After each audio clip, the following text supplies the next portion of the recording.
Vamos abrir em Romanos 5:1.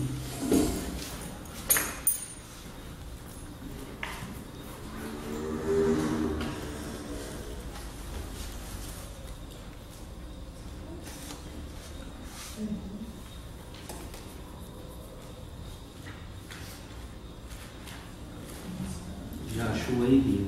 Já. João, Atos, Romanos. Pode começar por você aí. Romanos é depois de Atos.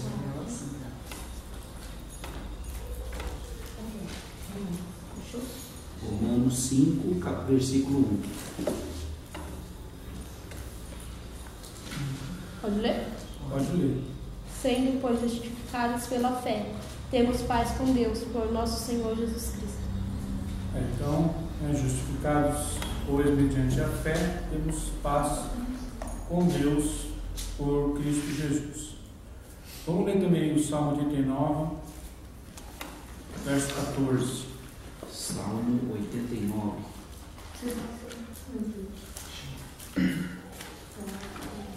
89 e 14. Todos se encontraram aí? Posso estar lendo, pastor? Pode ler, pastor. Justiça e direito são o fundamento do seu trono, do teu trono. Graça e verdade te precedem. Então, outra versão de justiça. Essa é diferente. Não, mas tudo bem. Justiça e juízo são a base do seu trono. Tá? Aqui na apostila está escrito assim. Vamos acompanhar só esse início aqui. Isto, quer dizer, eu estou falando referente ao Salmo 39. Tá? Isto significa que o governo e o domínio de Deus está baseado na sua perfeita justiça. No Velho Testamento, a palavra hebraica traduzida por justiça é din, que significa literalmente domínio e denota um governo que executa julgamento. Juízo, tradução do hebraico mishpat, que quer dizer decisão ou punição. Se for eliminada a justiça, o governo de Deus cai e o universo entra num estado de caos, que por sua vez originaria a completa destruição de toda a vida. Então, justiça e juízo são a base do seu trono, tá? Do trono de Deus. Se a justiça cair, se Deus cometer injustiça, o que acontece? O trono cai, o trono desaba. E se Deus sair do domínio do universo, o que acontece com o universo? Acaba com tudo. Acaba tudo. Nossa. É a morte se instala, né, no universo. Não tem mais vida. Entende? Pega uma cadeira aí, uma galera. Opa, Robert. Tudo bem? Pega uma cadeira aqui para você, Robert, por favor. Paz, Bia. Tá gravando. Não tem problema. Desculpa aí, gente. Paz, professor. Bom. Faz, Robert. Então, eu só comecei dessa forma para vocês entenderem a importância da justiça. Pode sentar aqui. Porque vamos dizer assim, no meio evangélico, de uma maneira geral, Uma folha para o Robert, pastor.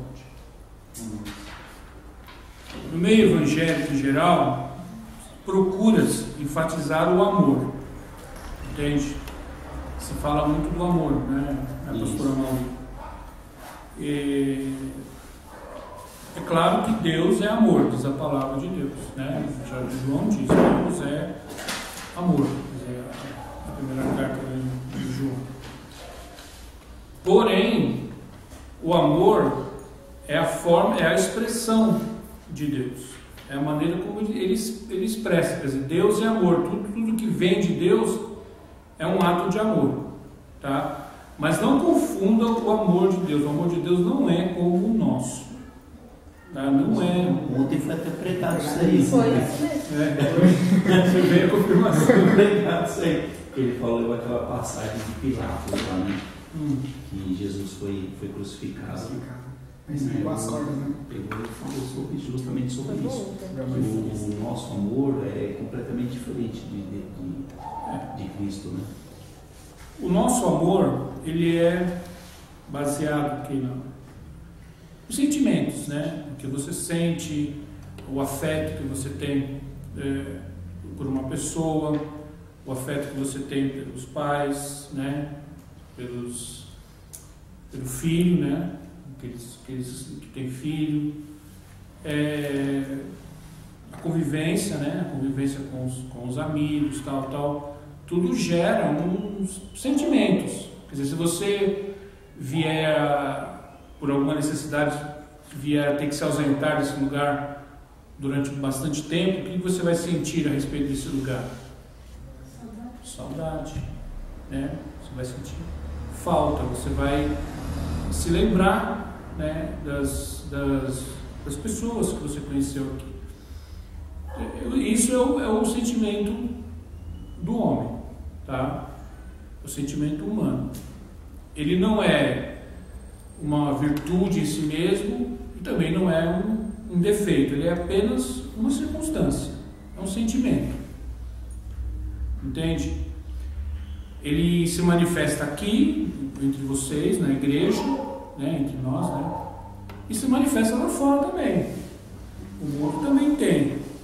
Vamos falar nessa questão. O mundo também tem esses mesmos sentimentos. Então, o sentimento em si, ele não tem nada de divino, nem de espiritual. Ele é apenas humano. Entende? Mas o amor de Deus, ele é diferente. Eu não cheguei a falar aqui sobre o ágape, né? Porque o ágape é o amor de Deus. Esse é o amor de Deus, né?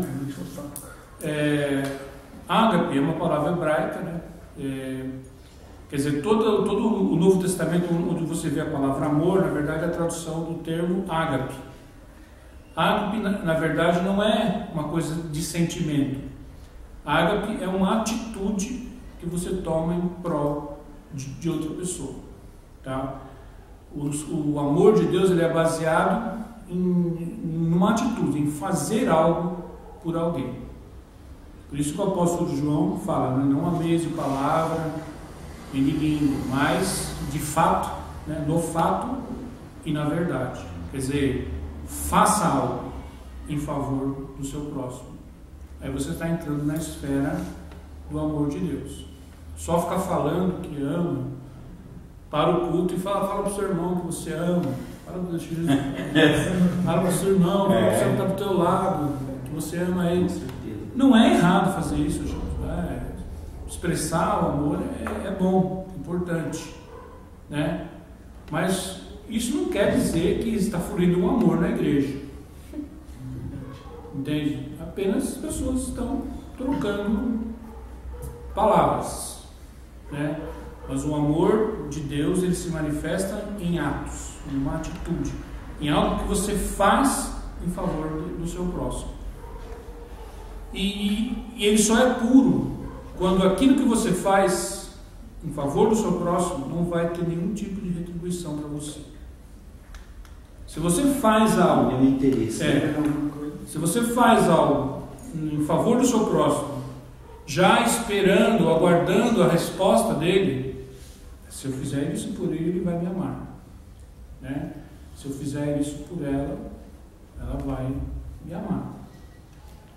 Se eu dar uma carona para a Bia num dia chuvoso e frio, né, e dar uma carona para ela, ela vai gostar mais de mim, então vou dar. Entende? Mas se eu ver o Robert lá, coitado, Robert não tem muito interesse por mim. Entende? Então, né, o amor de Deus está fora disso. Fora, Não tem nada todos disso. têm que ser tratados da mesma forma, né? Isso. Você não pode... O amor você só entra na esfera do amor de Deus quando você não está esperando, quando você faz algo por alguém e você não está esperando ou aguardando uma retribuição. O amor de Deus, ele é incondicional. O que é isso? O amor que não tem fim. Não, é um amor que não impõe condição nenhuma. Eu amo a Bia porque ela também me ama. Por isso que eu amo ela. Eu amo a Bia porque ela é legal.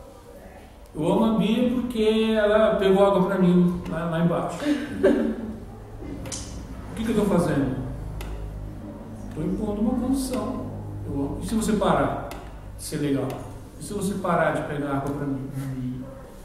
E se você parar de me cumprimentar? E se você parar? E se você começar até a falar mal de mim? Pastor, então o amor, então, ele é relacionado com o coração também, né?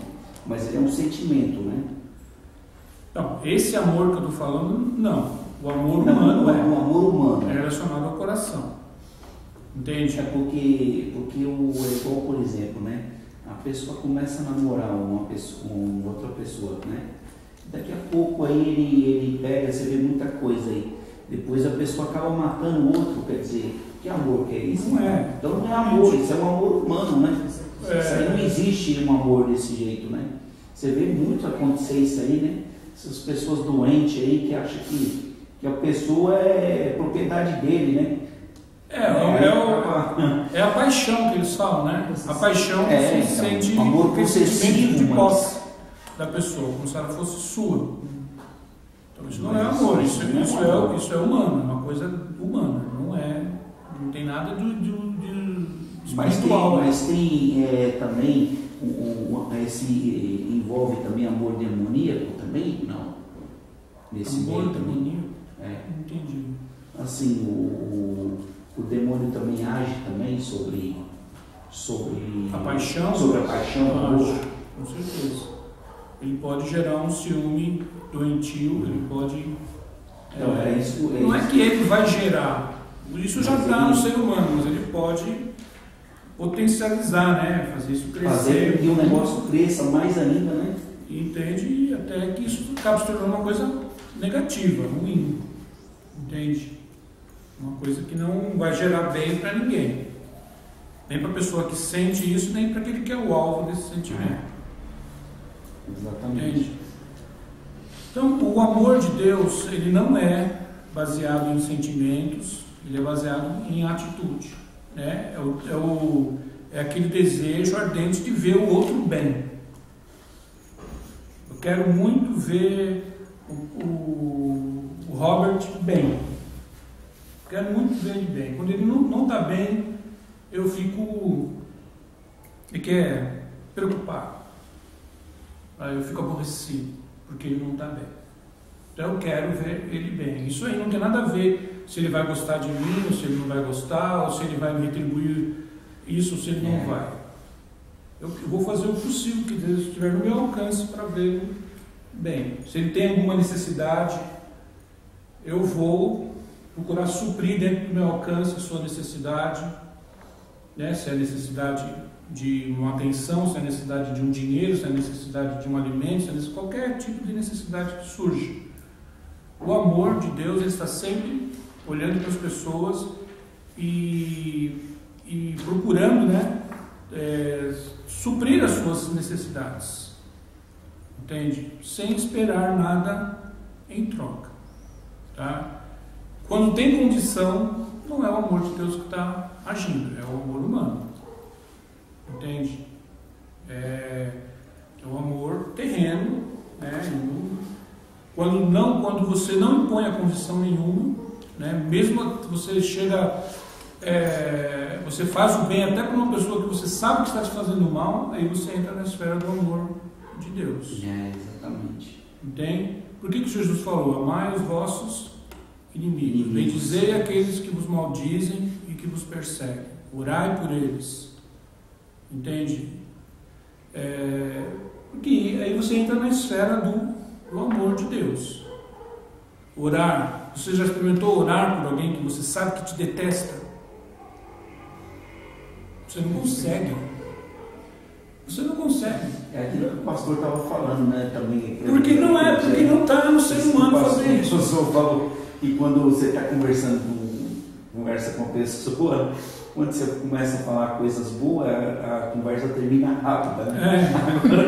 Agora o negócio fica ali. Então, você já tentou orar por alguém que você sabe que te detesta, você sabe que te despreza? Você tem que orar por essas pessoas, né? Você não consegue, o ser humano não consegue, porque não está nele isso. Porque o amor de Deus, ele não nasce aqui, assim, não vem daqui. Ele é dado a nós, né? Porque nós, como diz o texto de Romanos, o amor de Deus está, não diz será, diz o amor de Deus está derramado nos nossos corações pelo Espírito Santo que nos foi dado. O que faz você amar com o amor de Deus? A presença do Espírito Santo em você. Se você não tiver o Espírito Santo em você, você não ama. Não adianta dizer que ama. É só o sentimento mesmo. Apenas o sentimento. Se alguém te faz o bem, você retribui o bem. Se alguém é legal com você, você também é legal. Se alguém está falando bem de você, então você também fala bem dela. É apenas uma retribuição. Isso o mundo também faz. É por isso, pastor, que... Se a vossa justiça não é cedeira dos escribas e fariseus, né, diz o Senhor Jesus, que diferença faz? Quer dizer, o que isso vai adiantar para vocês? É por isso que lá em 2 Coríntios, lá Paulo fala que o amor de Cristo nos constrange. O amor de Cristo. De quem é o amor? O amor de Cristo. Não é o nosso amor. Nosso amor não nos constrange a nada. O nosso amor apenas busca o nosso próprio interesse. E o interesse da pessoa que é o alvo do seu amor, desde que ela também te ama, né? Ou então o alvo de uma paixão sua, e você vai buscar o interesse seu e dela. Entende? Mas aí o mundo também, isso o mundo também faz. Tá? Não há diferença nenhuma.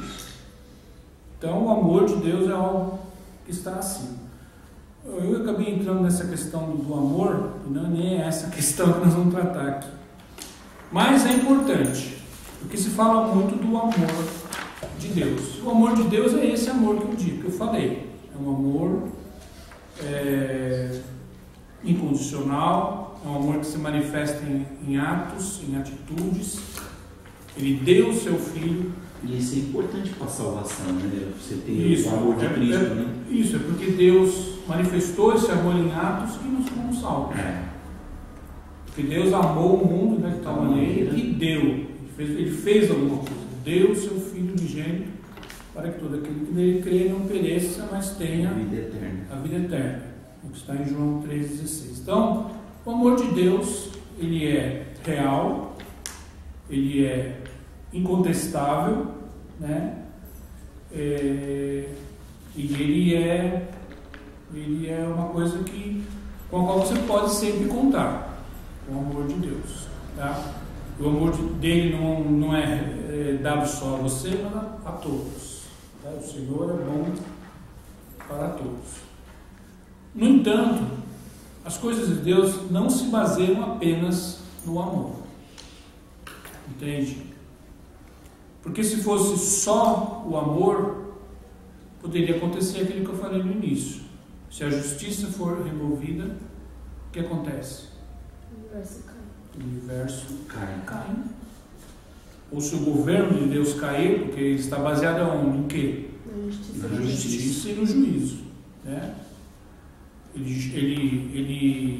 O nosso Deus é um Deus que julga. Ele é o único que é apto para julgar. Porque nós, o que diz o Senhor Jesus? Não julgueis para que não sejais julgados. Né? Mas o Senhor é apto para julgar. E o seu juízo é absolutamente justo. Entende? A gente fala do amor, mas se alguém invadir a tua casa e roubar as tuas coisas, você vai querer que aconteça o quê? Que se faça justiça. Eu dou meu amor para os outros, mas eu quero que para mim seja feita a justiça. Não.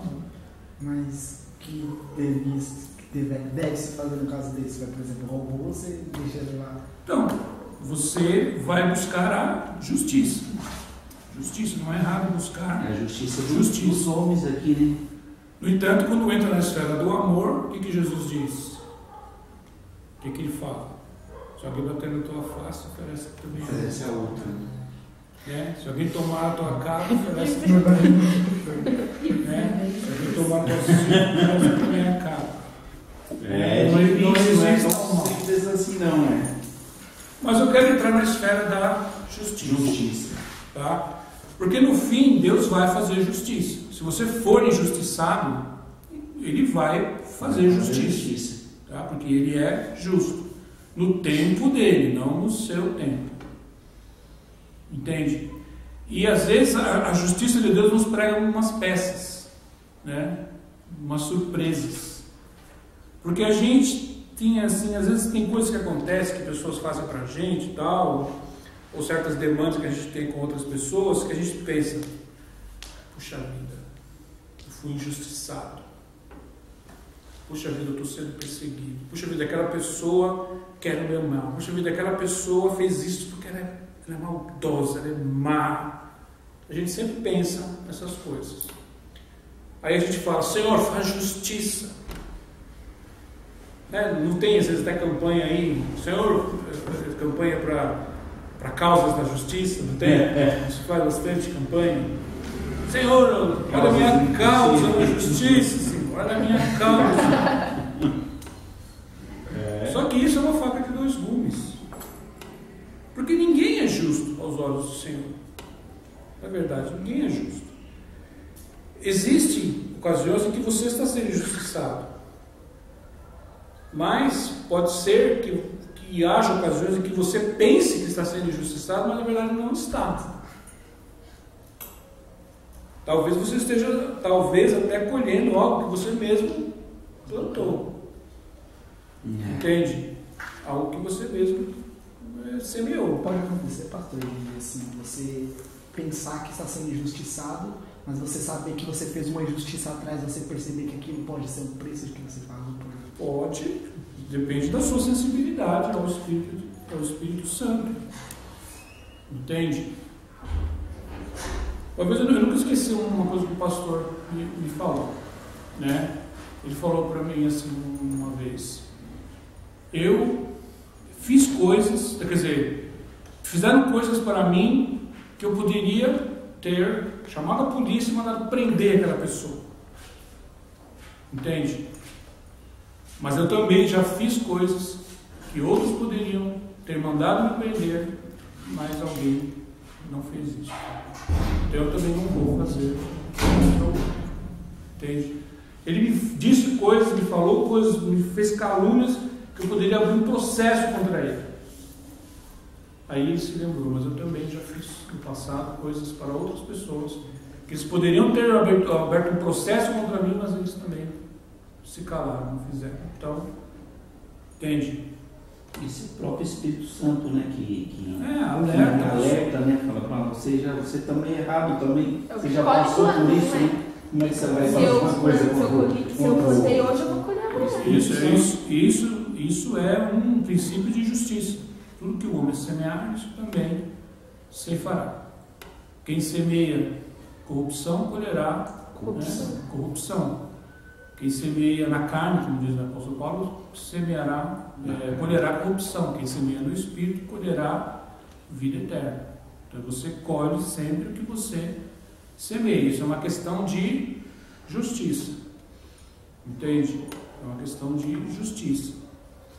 Quer dizer, o ser humano, esse é o ponto que a gente precisa entrar.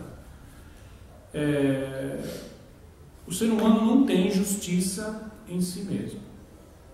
Ele não tem.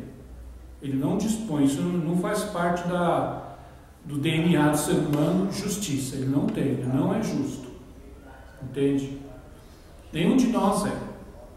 Nenhum de nós tem uma justiça que possa ser aceitável a Deus. Tá? O profeta Isaías diz o quê? As nossas justiças são como trapo na imundície. Entende?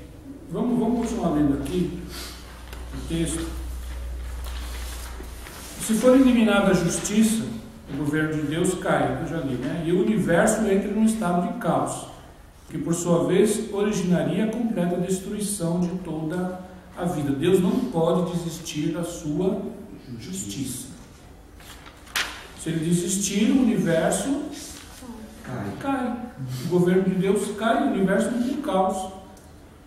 E a morte reina. Entende? Quer dizer, o mundo se transformaria no inferno. Vocês acham que o mundo é um inferno? Mas se a justiça de Deus fosse eliminada, o mundo se transformaria no inferno. Tá? Por isso Deus manifesta uma justiça inexorável. Tá? Inexorável é isso, uma justiça imbatível, uma justiça que não pode ser vencida, não pode ser enganada, não pode ser suplantada. Tá? É absolutamente incorruptível. Deus não pode ser corrompido. Tá? E ele punirá exemplarmente. O que é o exemplarmente? É exemplo, né, dele mesmo, né? De justiça. Está vendo o que eu fiz? Está vendo o que eu fiz com ele? Se vocês agirem da mesma forma, o fim de vocês será o mesmo. Né? Seu fim será o mesmo. Então Deus, quando pune, ele pune exemplarmente, a ponto das pessoas olharem para aquilo e ficarem com medo. Ixi, não quero terminar assim como ele terminou. Quero que Deus apontou para a vida dele. Entende? Deus pune, então ele pune exemplarmente. Todo pecado é injustiça. Por isso ninguém é ninguém. Tá? Não, mas tem um jeitinho? Não tem jeitinho. O Brasil tomou de 7-1 da Alemanha porque o Brasil é o país do jeitinho. A Alemanha não tem jeitinho, a Alemanha é competência. Entende? E para entrar no céu tem que ser competente. Jeitinho não entra no céu. Não adianta.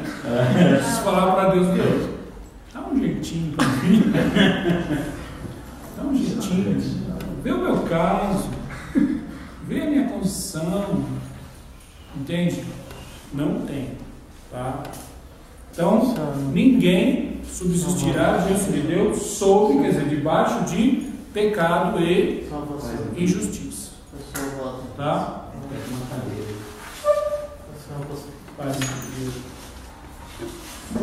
Agora, qual é a condição do ser humano? Qual é a condição do ser humano? Naturalmente. Nenhum. Ele não tem justiça. Ele não tem justiça, né? Ele é corrupto, né? Ele não é incorruptível, ele já é corrupto. Ele peca naturalmente. Naturalmente, é. A natureza dele é pecar. Então, qual é a condição do ser humano? Como é que o ser humano pode escapar do juízo de Deus? O ser humano não tem escapatória.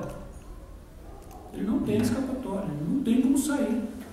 Não tem por onde correr, não tem jeitinho, não tem corrupção, não tem molhar a mão de Deus. Pega essa cinzinha aqui para me tirar dessa, para aliviar a minha. Né? Não existe, não tem. Entende? Diante disso, a situação do ser humano é extremamente grave. Mas a situação diante de Deus é grave. A gente tem que entender isso, ela é grave. Entende? Grave. Seria um motivo para a gente ficar alarmado.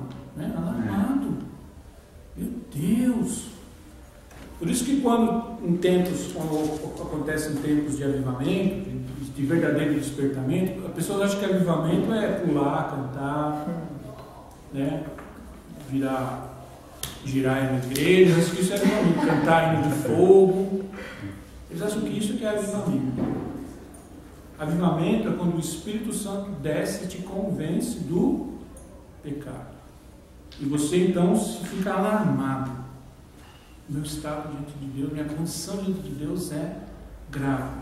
Como escaparei do juízo dele? Quando vem um verdadeiro avivamento na igreja, esse é o sentimento predominante. As pessoas ficam alarmadas. Entende? Preocupada, né? Olha a minha condição. Entende? Vamos ver uma situação que você poderia passar por isso. Vamos dizer que você surrupiou uma graninha lá dentro da empresa. Aí vem um auditor lá, levanta as tuas documentações, tal. Aí entra lá dentro da mesa do teu chefe, na sala do teu chefe, e de repente chama o teu nome. Robert, vem aqui. E você sabe que pisou. Qual é o sentimento que você experimenta? Agora, Medo, Você fica com medo. É meio apreensivo, né? compreensão. O cara pegou minha pastinha aqui da minha mesa, levou lá para dentro da sala do chefe, ela tinha me chamado. E agora, José? É isso. Quando o Espírito de Deus vem, cai sobre uma igreja, é isso que esse é o sentimento predominante, é esse. As pessoas ficam alarmadas. Isso é avivamento. Isso é o verdadeiro avivamento. Você entende? Tem gente que entende. Colinho de fogo, colinho, subida no urso, não é avivamento. Avivamento é isso. As pessoas de repente ficam. Por exemplo, quando Isaías estava lá no capítulo 6, né?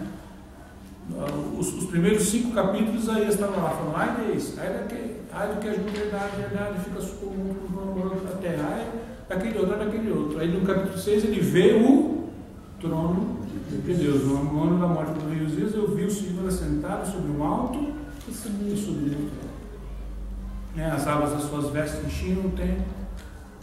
Os serafins, rodeavam, dizendo: Santo, Santo, Santo, o Senhor dos exércitos. Toda a terra está cheia da sua glória. O que aconteceu com Isaías? Qual foi a expressão?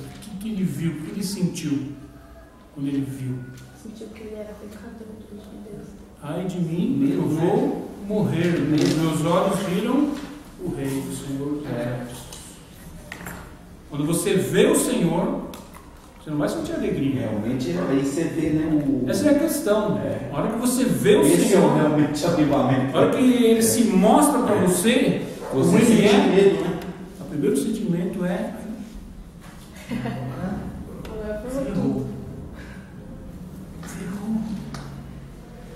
o Senhor apareceu para mim na sua santidade, na sua absoluta santidade, e eu vou morrer. Entende?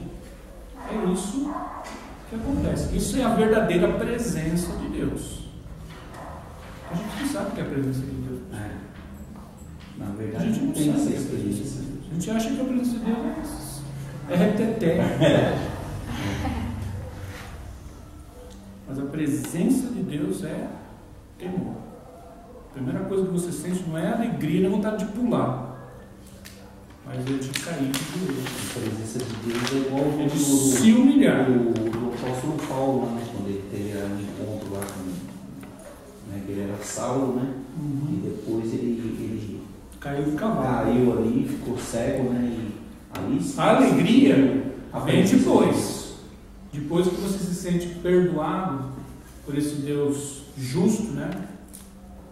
E que a Bíblia diz que ele é fogo consumidor, então você se sente perdoado por ele, aí vem a alegria. O apóstolo Paulo, Davi chama de alegria da salvação. Entende?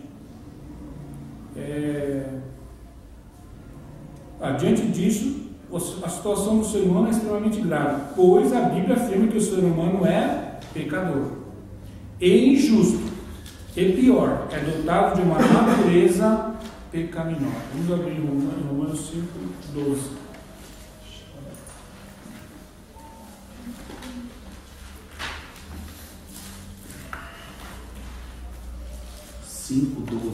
Pode ler aí, Roberto. Pelo que, como por um homem entrou o pecado no mundo, e pelo pecado a morte, assim também a morte passou a todos os homens, por isso que todos pecaram.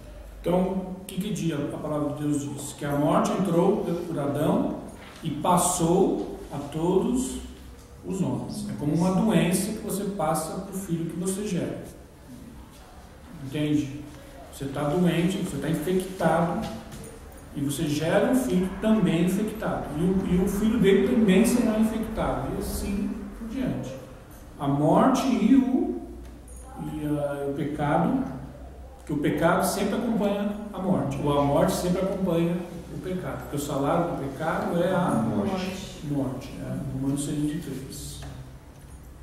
Então, o pecado e a morte passaram a todos os seres humanos, tá?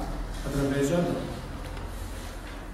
Isso significa que o pecado e a injustiça estão no DNA, tá? Do ser humano, tornando-o absolutamente incapaz de alcançar justiça por si mesmo, a não ser que a receba do próprio Deus.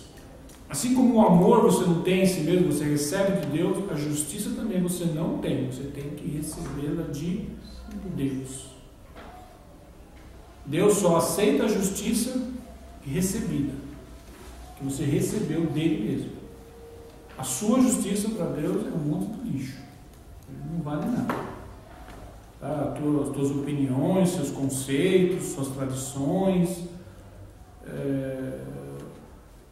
aquilo que teu pai te ensinou, que tua mãe te ensinou, teu avô te ensinou, tua avó te ensinou, tudo que é baseado em tradições, tudo isso para Deus não passa de lixo.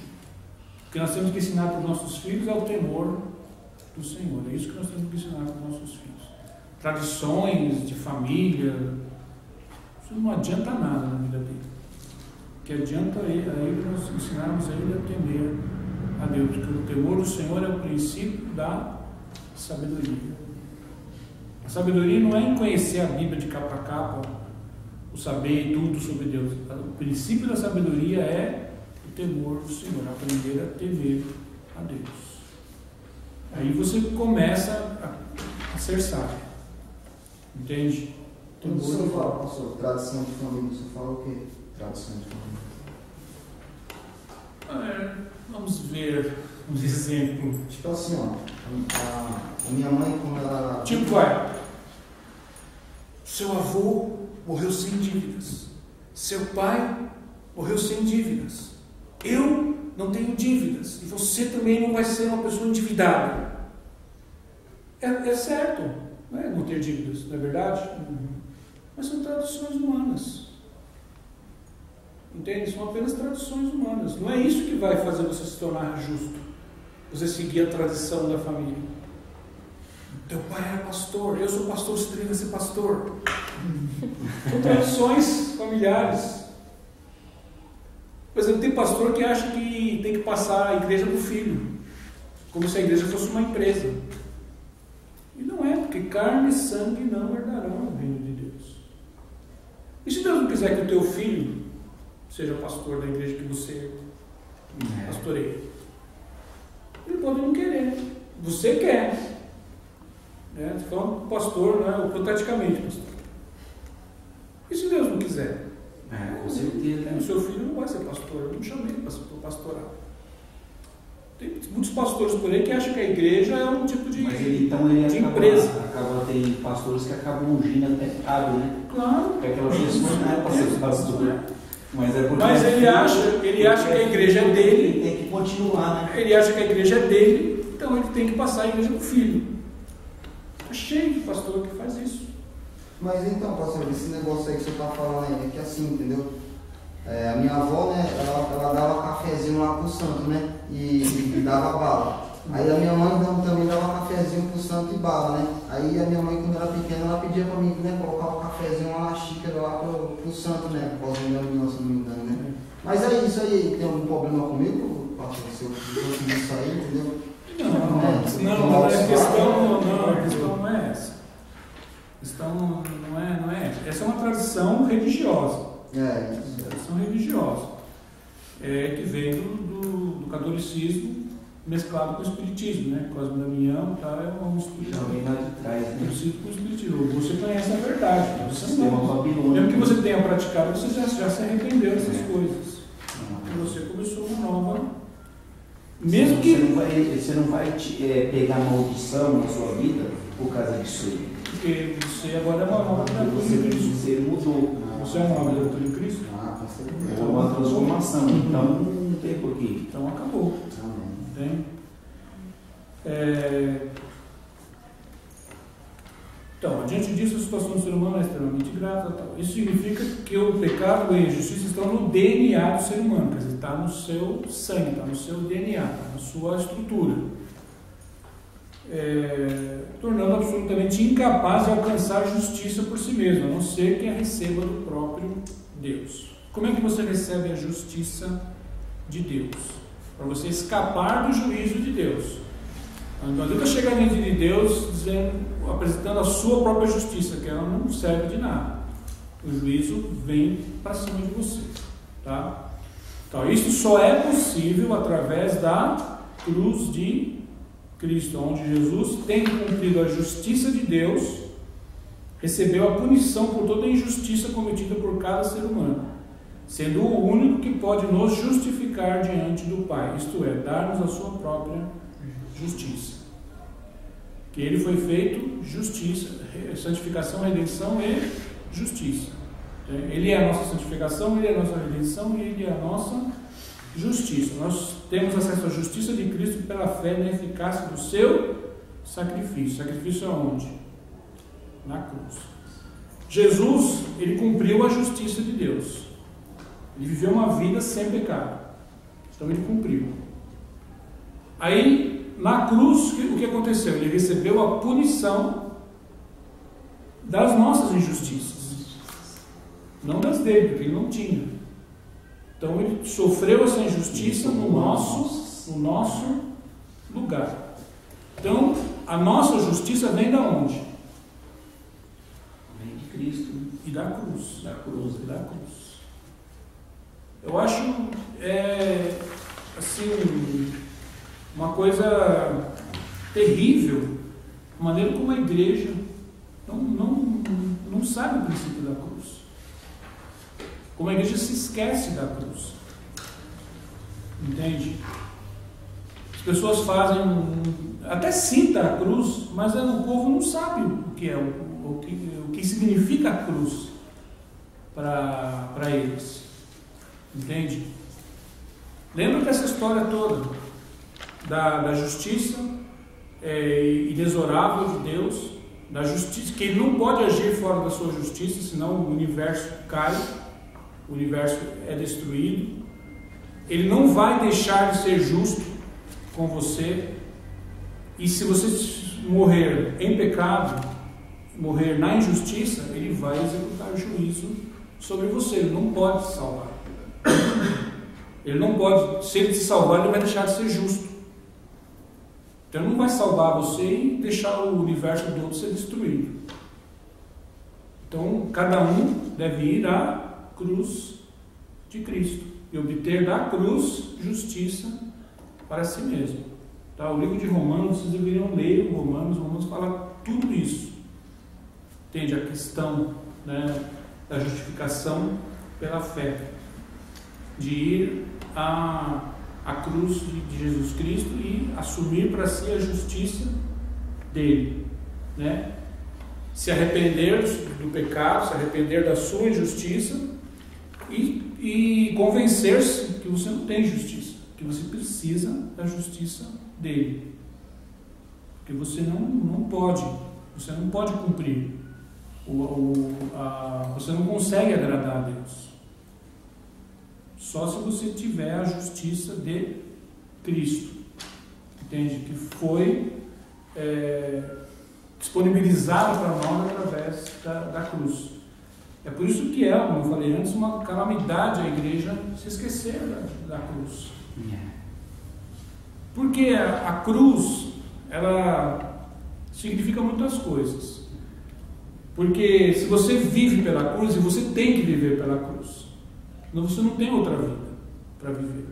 Você não tem justiça se você não viver pela cruz, se você não obtê-la da cruz. Só que viver pela cruz é viver uma vida de renúncia. E é isso que a igreja não quer mais. Não quer. Não quer mais viver a renúncia. Não quer mais renunciar. Quer saber de ensino, né? Entende? A pessoa gosta de culto só. Eles não querem mais Culto renunciar. alegre, culto... Por isso que a igreja vive fora Só do que- princípio da cruz. Porque as pessoas não querem mais renunciar a nada. Porque na verdade o evangelho que se prega é um evangelho que não apregou a renúncia de ninguém. São poucos, né, que estão... O Deus oferecido no evangelho de hoje, na maioria das igrejas, é o Deus Papai Noel. Que dá presente. É o Deus Papai Em Noel. 3 dias, em 10 dias, Entende? está resolvendo o problema. Vem para ele que ele vai resolver a tua parada, ele vai resolver as tuas coisas. Mas é verdade. Com Deus como um negócio.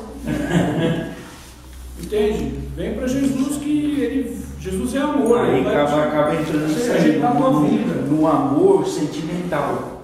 Ó, Você acaba colocando Jesus, Deus, no seu sentimento,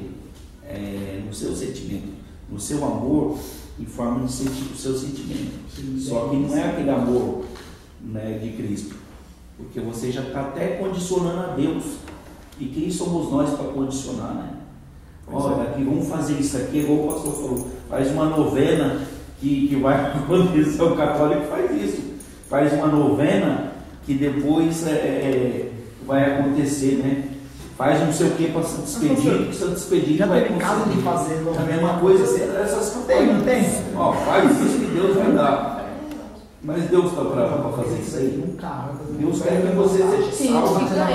Então, é isso que eu tô falando. Deus não segue nenhuma norma, é a minha, é a nossa. E é através da cruz, né? Ele segue a sua palavra, ele segue a sua vontade, o seu desejo. Mas existe o princípio que a gente tem que seguir, entende? Nós temos um evangelho hoje que não exige nenhuma renúncia, né? Quer dizer, na verdade, se apregou aí um Deus servo do homem, entende? Um Deus que serve o homem, entende? Quando no cristianismo o que acontece? Você que serve É o contrário, a né? Deus. Aí começa logo vamos dizer assim, naquela abordagem tradicional. Você precisa aceitar Jesus, entende? Já começa errado aí, já dá um conceito errado aí. Porque não somos nós que temos que aceitar. Tipo, Jesus. como eu te aceito, Jesus. Eu aceito quem? Jesus é que tem que aceitar. Eu aceito Jesus. Aceito? Eu não aceito. O que o ser humano é para aceitar Jesus? Gente, o ser humano não é nada para aceitar Jesus. A salvação ela é oferecida de graça, mas é Ele que te aceita, né? É Ele que olha para você, valoriza o seu ser, né? Valoriza a tua existência, ama você e te oferece a salvação, né? Te oferece, entende? E explica também, pastor, quais são as maiores renúncias que o homem tem que ter para poder dar. Bom, Paulo disse que ele era o que de Jesus? O que Paulo dizia que ele era de Jesus? Imitador. Sim, mas tem um outro termo. Ele dizia que ele era escravo de Jesus Cristo. Não sei isso. O que é um escravo? Qual é a vontade de um escravo? Você já foi escravo de alguém? Corta. Escravo não tem vontade nenhuma, né? Vai fazer tudo, né? E de Jesus, você quer ser Tem que escravo? obedecer, né? É obedecer. Quem não quer ser escravo de Cristo? Começa por aí, pastor. Não tem como você dizer isso, que você renuncia, isso. Você é escravo, entende? Talvez nunca ninguém tenha dito para vocês que salvação é passar de uma escravidão para outra.